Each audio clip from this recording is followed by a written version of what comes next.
যারা নতুন content creator রয়েছে বা নতুন ইউটিউবার রয়েছে তাদের জন্য আজকের এই ভিডিওটি খুবই গুরুত্বপূর্ণ। আজকের এই ভিডিওতে আমি আপনাদেরকে দেখাবো কিভাবে এইচডি কোয়ালিটির ফ্রি ভিডিও ইন্ট্রো তৈরি করতে হয়। ইউটিউবের ভিডিও তৈরি করতে গেলে বা যে কোনো ভিডিও তৈরি করতে গেলে একটি ইন্ট্রো কিন্তু গুরুত্বপূর্ণ তথ্য বহন করে। অনেকেই আছে যারা ভিন্ন ভিন্ন ভিডিও তৈরি করেন, এক্ষেত্রে তাদের ভিন্ন ভিন্ন ইন্ট্রোর প্রয়োজন হয়ে পড়ে। এছাড়াও আপনার চ্যানেলের আপনি নির্দিষ্ট করে একটি ইন্ট্রো তৈরি করে দিতে পারেন। ইন্ট্রো তৈরি করার সময় আপনি আপনার নাম, চ্যানেলের নাম এবং আপনার ছবি কিংবা আপনার চ্যানেলের লোগো ব্যবহার করে ইন্ট্রো খুব সহজেই তৈরি করতে পারেন। যে কেউ আজকের এই ভিডিওটি দেখে ভিডিও অনুযায়ী কাজ করলে খুব সহজেই যে কোনো ইন্ট্রো তৈরি করতে পারেন। দর্শক, এখানে প্রায় শত শত ইন্ট্রো রয়েছে এবং এই ইন্ট্রোগুলো সারা ওয়ার্ল্ডে প্রায় জনপ্রিয়। এখানে দেখতে পাচ্ছ অনেকগুলো ক্যাটাগরি রয়েছে, যেমন game, outro, 3D, cool, logo, slide show, YouTube, cute, glass, blog, simple, movie, title, Instagram, education ইত্যাদি। তো আপনাদের চ্যানেলগুলো যেই ক্যাটাগরির, সেই ক্যাটাগরির আপনাকে ইন্ট্রো তৈরি করে নিতে হবে। এখন আপনাদেরকে একটি ইন্ট্রো তৈরি করে দেখাচ্ছি। এখানে ইন্ট্রো তৈরি করা খুবই সহজ। আপনি প্রথমে প্রত্যেকটি ইন্ট্রো এভাবে প্লে করে দেখবেন। ইন্ট্রো প্লে করার পর আপনি যদি উপর দেখেন লক করা রয়েছে, এক্ষেত্রে কিন্তু আপনি এটি পেমেন্ট ছাড়া এই ইন্ট্রোটি এডিট করতে পারবেন না এবং আপনাকে একটি একটি করে খুঁজতে হবে, কেননা মাঝখানে অনেকগুলো ইন্ট্রো রয়েছে যেগুলো ফ্রি। যেমন এখানে আরেকটি ইন্ট্রো দেখতে পাচ্ছেন, এই ইন্ট্রোটি কিন্তু ফ্রি। আপনি খুব ইজিলি ফ্রিতেই এই ইন্ট্রোটি তৈরি করে নিতে পারেন। চলুন আমরা দেখি কিভাবে ইন্ট্রো তৈরি করতে হয়। যেই ইন্ট্রোটি আপনার পছন্দ হবে সেই ইন্ট্রোটিতে ক্লিক করবেন। ইন্ট্রোটি ক্লিক করার পর কিছুক্ষণ সময় নিয়ে ইন্ট্রোটি ডাউনলোড হবে। দেন আপনারা প্রথমে প্লে করে দেখবেন।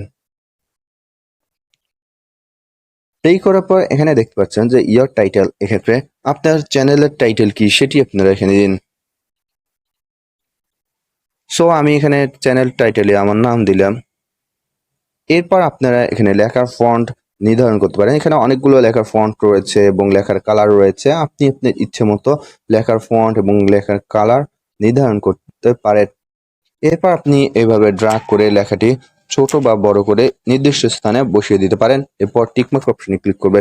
দর্শক, এরপর আপনারা নিচে দেখতে পাচ্ছেন যে tap to add your logo. এক্ষেত্রে আপনি এখানে থাকা যে কোনো একটি লোগো ব্যবহার করতে পারেন, অথবা আপনি আপনার গ্যালারি থেকে একটি ছবি নিয়ে লোগো ব্যবহার করতে পারেন। দর্শক, সাপোজ আমি এটি লোগো হিসেবে ব্যবহার করতে চাই, সো এটি আমি সিলেক্ট করে টিকমার্ক অপশনে ক্লিক করলাম।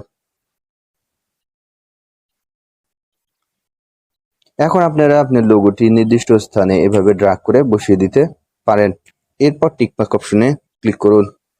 এরপর আপনারা এখানে চাইলে টেক্সট অপশনে ক্লিক করে আপনি আপনার ইচ্ছে মতো নতুন নতুন ট্যাব ওপেন করে নতুন কিছু যোগ করেও এখানে দিতে পারেন। আপনি text, title, sticker, music, picture, template ইত্যাদি অপশন রয়েছে। আপনি চাইলে আপনি ইন্ট্রোতে এইগুলো ব্যবহার করতে পারেন। ইন্ট্রো তৈরি হয়ে গেলে দেন আপনার টিকমার্ক অপশনে ক্লিক করবেন। টিকমার্ক অপশনে ক্লিক করে আপনি ডাউনলোড করে নেবেন। দর্শক, আমি আপনাদেরকে এই ইন্ট্রোটি দেখালাম, তার মানে আপনার ফোনেও যে এই ইন্ট্রোটি আপনি ফ্রি পাবেন তা কিন্তু না। আপনি যখন আপনার ফোনে ডাউনলোড করবেন তখন দেখা যাচ্ছে যে আপনাকে কিছু কিছু ইন্ট্রো ফ্রি দিবে এবং কিছু কিছু পেইড ভার্সন থাকবে। সব মোবাইলে কিন্তু এরকম সেম হয় না। কারো মোবাইলে দেখা যাবে যে কিছু ইন্ট্রো এবং কারো মোবাইলে অন্য কিছু ইন্ট্রো ফ্রি দেয়া থাকে।